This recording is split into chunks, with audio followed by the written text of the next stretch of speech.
Hello again, everybody on YouTube. It's Jerry. I'm not out in the man cave today, but I will be later. We're going to smoke up some beef short ribs. This is a 4-bone rib, and I've already got seasoned up just to let it sweat out for a little bit while I get our Traeger 575 Pro up to temp. We're going to cook these on that Traeger at 250 degrees. So what I did is my butcher did a really good job of trimming this out. If you get some and you got some hard fat or anything like that on the top of your ribs, and some are bigger, they'll be longer, they would be more of a plate rib. This was packaged up as a short rib. This is Deering beef, by the way. This is a family of ours that raises grass-fed beef Angus, black Angus beef cattle. And we bought a half from them last fall, and it was ready to be picked up in the early winter. So I'm just getting around to this hunk of meat here today. But this is a beef short rib, like I said, grass-fed black Angus, 4 bones.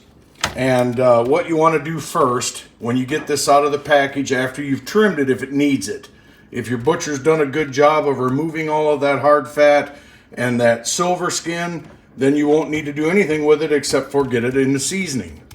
So I use Worcestershire, any kind of Worcestershire sauce that you can find, and I dump that on. I always start out on the back side, on the bone side. You do not have to remove this membrane. In fact, I think it holds together better if you leave the membrane on beef ribs. With pork ribs, you will want to take that membrane off, but it's not necessary on beef.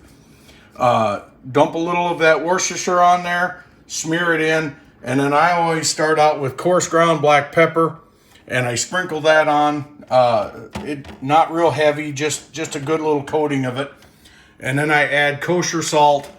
And with beef, there's a pretty good vein of fat that runs through this. So you don't have to be sparing with salt.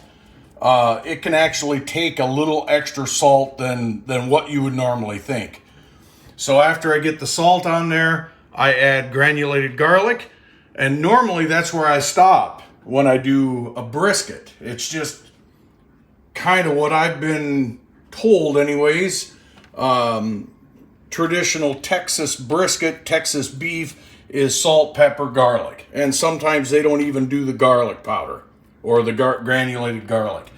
I like it. I think it adds a tanginess or a twang to the beef. But you can do just salt and pepper. That's traditional Texas. I add the garlic. Today I added a little bit of granulated onion, not too much, just a little bit, and even more sparingly, just a little bit of cayenne pepper across the entire thing, all sides, ends, everything is done.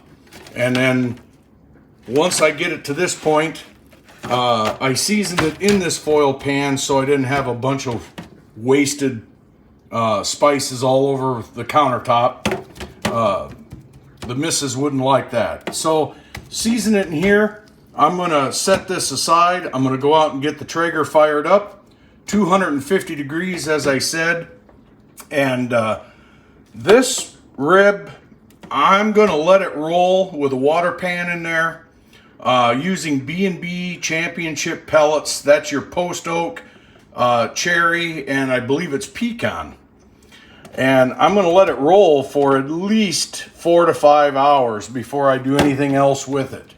I'm going to look at it at the 4 to 5 hour mark, and then I'm going to spritz it with some cider vinegar and maybe a little water, kind of like a 70-30 or a 40-60 blend of water and cider vinegar, just to get it wet so it doesn't dry out. And then I'm going to leave it go until it gets to around maybe that 7 hour mark. I'm going to check it with a Thermapen at 7 hours, and I'm going to see where we're at. if I'm sorry, let me back up. At the 5 to 6 hour window, when I spritz it, if it's sitting at about 160, 170 degrees internal between the bones, that's when I'm going to wrap it. You can do that. You don't have to do that. I'm going to do that just to help it push it through the final stages of its cook. You can let it ride like that unwrapped, and you'll develop a super bark, if you will. It'll just be black as coal, but it'll be very, very good. But anyways, I'm going to wrap it at that 5 to 6 hour window if it's sitting at about 160, 170 internal. And then I'm going to look at it again and make sure it's probe tender at about the 7, 8 hour window.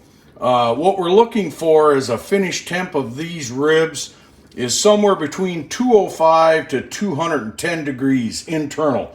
And like I said, that should be able to be achieved in about 8 hours, I'm hoping. So I'll check back in later and we'll take a look at it and see how we're doing.